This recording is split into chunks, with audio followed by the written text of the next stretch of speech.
तर जय महाराष्ट्र पब्लिक. तर आज आम्ही चालू आहे रामनवमी निमित्त शिर्डीला. तर तुम्ही बघू शकता आपले हे सगळे साई माऊली.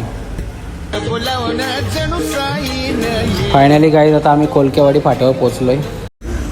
तर तुम्ही बघू शकता DJ स्वप्नील बसवांचा ज्यूस सेंटर. गरमी पण खूप वाढले त्यामुळे आम्ही पण थोडा ज्यूसचा आनंद घेतो.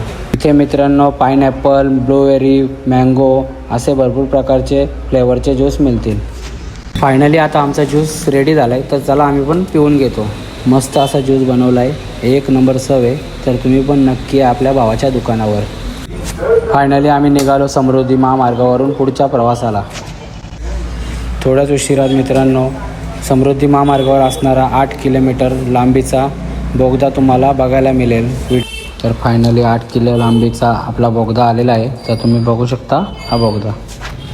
आतमध्ये पण तुम्ही बघू शकता सुंदर असा नजारा आहे. प्रवास करायला खूप मजा वाटते. फायनली जो 8 किलोमीटरच्या बोगद्याचा प्रवास होता तो आपला इथंच समाप्त होत आहे. फायनली आम्ही आता शिर्डीमध्ये पोचलो आहे. ओम साईराम.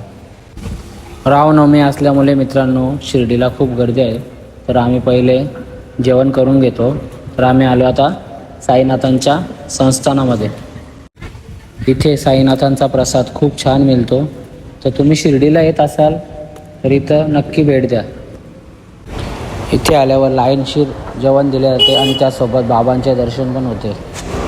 बघू शकता जेवणाचा हॉल. तर आम्ही इथे जेवायला बसलो आहे. तर तुम्ही बघू शकता किती सुंदर जेवण इथे मिळतं आहे.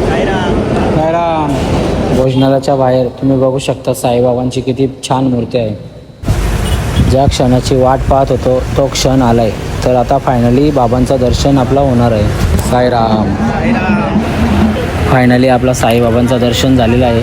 तर आम्ही आता निघालो आहे शनी शिंगणापूरला. तर आम्ही आता पोचलो आहे शनी शिंगणापूरला. तर थोड्याच उशिरात आपण दर्शन घेऊ. शनी शिंगणापूरचं आपण मस्त दर्शन झालेलं आहे. तर तुम्ही पण व्हिडिओच्या माध्यमातून आपल्या दर्शन घेऊ शकता. फायनली आता आपला सगळा फिरून झालेला आहे. तर आम्ही आता निघालो आहे घरच्या वाटेला. आपला ब्लॉग आवडला असेल तर चॅनलला आपल्या सबस्क्राईब करा, लाईक करा आणि जेवढं शेअर करता येतील तेवढ्या लोकांना शेअर करा. आणि कमेंटमध्ये ओम साईराम, ओम शनेश्वर महाराज असं नक्की लिहा.